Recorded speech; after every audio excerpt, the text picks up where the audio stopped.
अच्छा ध्यान ਨਾਲ ਗੱਲ सुनो एरिया अलोंग केड़ा क्या होने वाई एक्सिस तो साडा रीजन हो जाएगा आ वाला कल मैं ਤੁਹਾਨੂੰ एरिया ਕੱਢਣਾ सिखाया सी अब बेस कितना है चेक करो इधर टोटल हैगा 8 आ कितना हैगा 1 यूनिट मोर 8 + 1 इज 9 ਤੁਹਾਨੂੰ लिखना भी सिखाया सी मैं कि अगर कोई टीचर स्ट्रिक्ट है और कहते हैं कि ਤੁਸੀਂ पूरा प्रॉपरली लिखो ਤੁਹਾਨੂੰ शो कर देना ए बी हमेशा डिस्टेंस मॉड च लेते हैं क्योंकि डिस्टेंस कभी नेगेटिव नहीं होता 8 विचों आ की पॉइंट हैगा 0, -1 या ते -1 -8 कर दो या ते 8 -1 कर दो की करा दसो मैं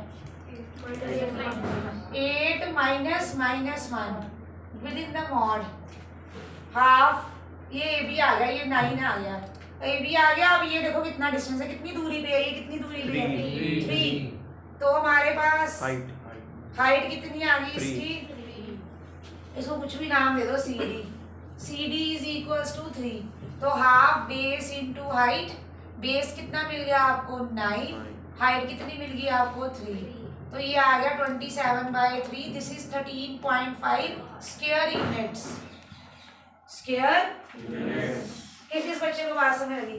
अब जो मेरा दिमाग बोल रहा है कि तुम्हें ये रट गया आप बनाना अब नहीं तुम्हारा गलत होना पेपर में और इन्हीं में से एक उठा के डाल देना 4 नंबर में किसी का आंसर 8 होगा किसी का आंसर 12 होगा किसी का आंसर 13.5 होगा यही उठा के से डाल देंगे वो पेपर में।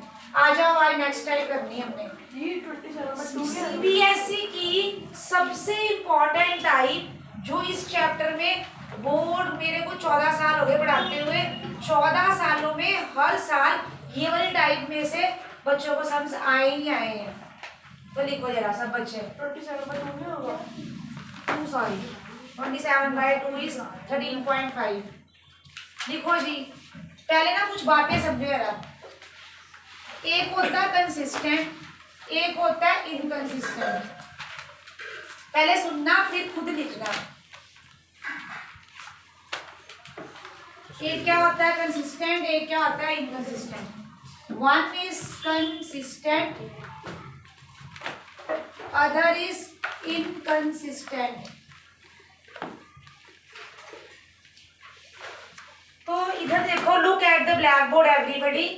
कंसिस्टेंट का मीनिंग होता है कि जिसका सोल्यूशन है एक्स वाई की वैल्यू निकल रही है और इनकंसिस्टेंट का मीनिंग होता है नो सोल्यूशन कोई सोल्यूशन नहीं है राइट। अब कंसिस्टेंट में क्या होता है सोल्यूशन कौन कौन से केसेस में निकलते हैं या तो दो लाइंस इंटरसेक्ट कर जाएं जब वो एक पॉइंट पे इंटरसेक्ट करती हैं तो उनका सोल्यूशन निकलता है। जब वो एक पॉइंट पे इंटरसेक्ट करती हैं उसको बोलते हैं यूनिक सोल्यूशन। यूनिक का मतलब होता है एक ही सोल्यूशन।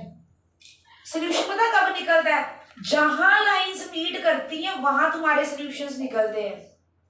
मैथ्स की भाषा में मैथ्स की दुनिया में सोल्यूशन का मतलब होता है जहां लाइन जुड़ गई वो सोल्यूशन है।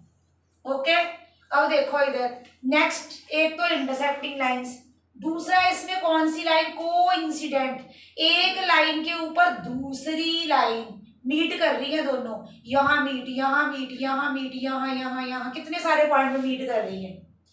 मैंने अभी क्या बताया जहां इंटरसेक्ट करेगी वहां सोल्यूशन मिल रहा है।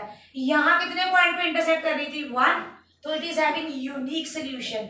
यहाँ कितने पॉइंट पे इंटरसेक्ट कर रही है इनफाइनाइटली मैनी कितने पे कर रही है इनफाइनाइटली मैनी। तो इसका मतलब क्या है इट इज हैविंग कितने सोल्यूशन।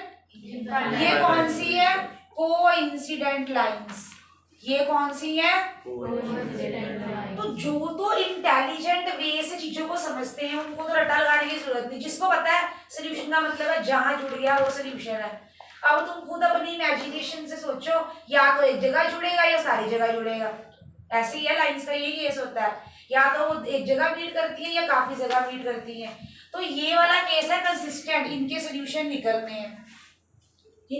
निकलने हैं अब है इनकंसिस्टेंट में जो जुड़ेंगी नहीं वो कौन सी होती हैं पैरेलल लाइंस।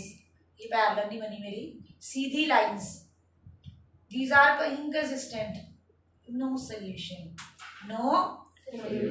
क्यों no solution no intersecting point they have no intersecting point कोई पॉइंट उनका नहीं है इंटरसेक्टिंग।